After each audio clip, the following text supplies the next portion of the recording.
అన్నమయ్య జిల్లా వ్యాప్తంగా ఇల్లు దొంగతనాలకు పాల్పడుతున్న ముఠాను అన్నమయ్య జిల్లా పోలీసులు గుట్టు రట్టు చేశారు.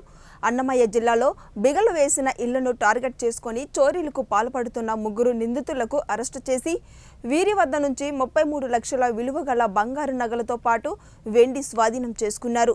చోరీలకు పాల్పడిన నిందితులు కర్ణాటక రాష్ట్రంకు చెందిన ఒక వ్యక్తిగాక మరో ఇద్దరు చిత్తూరు జిల్లా పలమనేరుకు చెందిన వారు గుర్తించామని జిల్లా ఎస్పీ కృష్ణారావు మీడియాకు తెలిపారు. వీరు ముగ్గురు ఇంకా ఏదైనా చోరీలకు పాల్పడినారా అనే కోణంలో విచారణ చేసి రిమాండ్ తరలించడం జరుగుతుందన్నారు. సో అందరికీ నమస్కారం.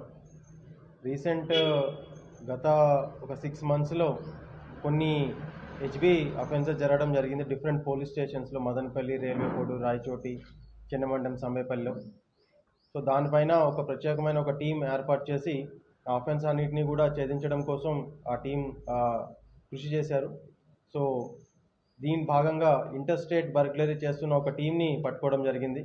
సో వీళ్ళు మొత్తం అందరూ కూడా దాంట్లో ఒకరు చిక్బల్లాపూర్ కర్ణాటక స్టేట్, మరికొంతమంది పలమనేరు చిత్తూరు జిల్లా వాళ్ళు. వీళ్ళందరూ కూడా కలిసి ఒక కారులో తిరుగుతా ఎక్కడెక్కడైతే ఈ హౌసెస్ ఏవైతే లాక్డ్ హౌసెస్ కనిపిస్తూ ఉంటాయో అన్నిటినీ కూడా వాళ్ళు బ్రేకింగ్ చేసి ఆ గోల్డ్ అంతా కూడా దొంగతనం చేయడం జరిగింది. సో మనకున్న క్లూస్ బట్టి వీళ్ళని పట్టుకోవడం జరిగింది. సో మొత్తం మీద మనకి 15 కేసెస్ ఈ యొక్క ముఠా చేశారని చెప్పి మనకి కన్ఫెషన్లో తెలిసింది.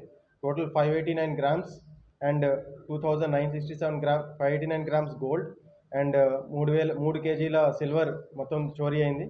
దీంట్లో 523 గ్రామ్స్ గోల్డ్ రికవరీ చేస్తూ 1.5 కేజీ సిల్వర్ కూడా రికవరీ అయింది. సో ఈ ముగ్గురిని కూడా ఈరోజు రిమాండ్ చేస్తూ ఉన్నాం.